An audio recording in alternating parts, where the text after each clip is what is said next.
Well, good morning, students.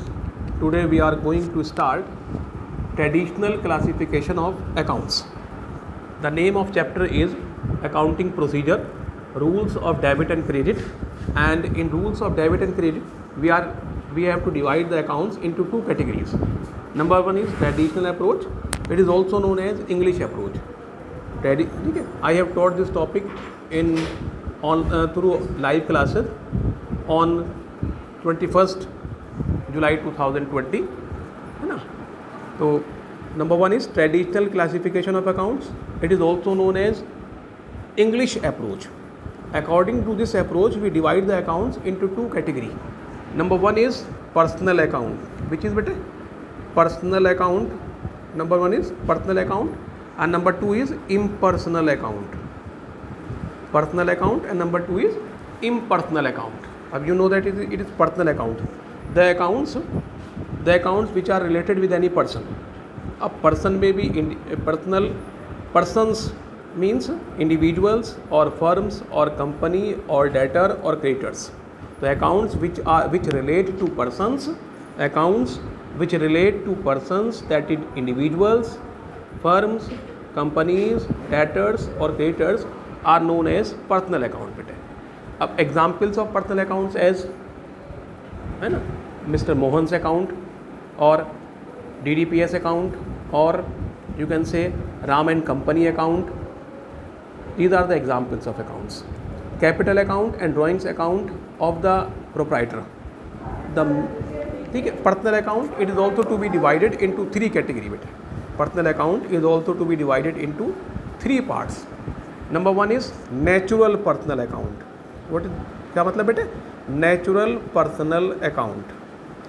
अब natural personal account, नाम से समझ में आ रही बात हमें. Natural person account, the term natural person means persons who are creation of gods. जो गॉड की क्रिएशन है, जैसे हम और आप गॉड की क्रिएशन है, तो we come under natural personal account and it is the first part of personal account. Second is बेटे artificial personal account. Artificial personal account, which one? Artificial personal account beta. So that's very simple. The accounts include accounts of corporate bodies. Corporate body means companies or institutions which are recognized as person in business dealings. Business dealings में corporate bodies को, institutions को हम person मानते हैं बेटे. For example, account of a company, account of a club, account और of A cooperative society. किसी company का अकाउंट है, किसी कोऑपरेटिव सोसाइटी का अकाउंट है, किसी क्लब का अकाउंट है, वो आर्टिफिशियल पर्सनल अकाउंट में जाएगा बेटे. तो ये आर्टिफिशियल पर्सनल अकाउंट हो गया. Third is representative. कौन सा? Representative personal account. Representative personal account बेटे. Representative, These are accounts which represent a certain person or a group of persons. वो अकाउंट जो certain person या group of person को represent करते हैं बेटे. ठीक है, they represent certain persons और group of persons. उन्हें बोलते हैं बेटे हम उन्हें बोलते हैं representative personal accounts. For example, if rent is due to a landlord, एक landlord का rent due है, an outstanding rent account will be opened in the book. तो कौन सा कहलाएगा बेटे? वो outstanding account ओपन करना पड़ेगा.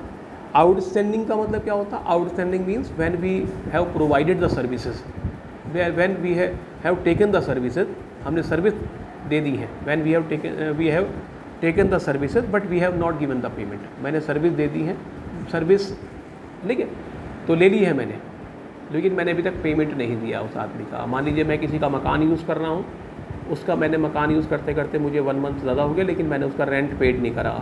ये कहलाएगा बेटे, ये कहलाएगा आउटस्टैंडिंग रेंट. ठीक. और क्या होता है बेटे? एक होता है प्रीपेड. प्रीपेड मतलब प्रीपेड, जो हमने पहले पेड कर दिया है. ठीक, वो प्रीपेड भी क्या हो जाएगा बेटे? प्रीपेड भी रिप्रेजेंटेटिव पर्सनल अकाउंट में काउंट हो जाएगा. Accrued income. एक्रूड इनकम का मतलब क्या बेटे? एक्रूड का मतलब होता है हमने जो है अपनी सर्विस प्रोवाइड कर दी है, लेकिन हमें पैसे नहीं मिले, यहाँ मिले नहीं हैं, और आउटस्टैंडिंग में दिए नहीं हैं. दोनों बात समझिए. रिप्रेजेंटेटिव पर्सनल अकाउंट हो जाएगा बेटे ये भी. Now the next is personal account. This personal account is to be divided into two category. इस पर्सनल अकाउंट को दो कैटेगरी में डिवाइड करते हैं. Number one is real account. What is बेटे? Number one is real account. अब what is real account? Real account are the accounts which relate to tangible, और intangible assets of the firm excluding debtors. Debtors include नहीं होते, है ना। अब tangible कौन सी होती है बेटा? Tangible asset which we can see और touch are the tangible assets, and intangible assets which we can not see और टच, जिसे हम देख नहीं सकते, टच नहीं कर सकते, वो इंटेंजिबल एसेट्स हो जाएंगी। And third one is nominal account. कौन सा बेटा जी? Nominal account. The account which is related with expenses, losses, profits, gains और incomes are known as, उन accounts को हम nominal accounts कहते हैं, ठीक है। तो these are the types of accounts that is according to traditional classification of accounts। अब इसके रूल की बात कर लें बेटे हम, तो रूल क्या है? पर्सनल अकाउंट का रूल बेटे debit the receiver, credit the giver. Rule of personal account is debit the receiver, credit the giver. Now next real account, इसका रूल है बेटे debit what comes in, debit what comes in, जो आया वो debit और जो गया बेटे वो क्रेडिट हो जाएगा। Debit what comes in, credit what goes out. जो बिजनेस में आ रहा है हमारे वो डेबिट हो जाएगा, and what is going out that must be credited. Third is nominal account, and the rule of nominal account is also very simple. The rule of nominal account is debit all expenses and losses and credit all income and profit. Now it is the part 1 traditional approach of classification of accounts. Next is bete modern approach of accounts. Modern approach of account. According to modern approach of account, we divide the account into 5 categories. Account is to be divided into 5 categories. Number 1 is assets. Asset means property, you know very well, such as land, building, machinery, furniture. These are the different types of assets. Next, expenses. Expense means खर्चा होता है, आप अच्छे जानते हैं ना। Expenses में भी रेंट है, salary, wages, repair, these are the expenses. Next revenue. Revenue is also very simple, income और gain, we can say revenue accounts of income and gains. Next is capital, the money which is invested by the businessman in the business, that is known as capital. मैंने business शुरू किया है 1 करोड़ रुपये लगा करके, तो 1 करोड़ रुपये that will be known as capital account.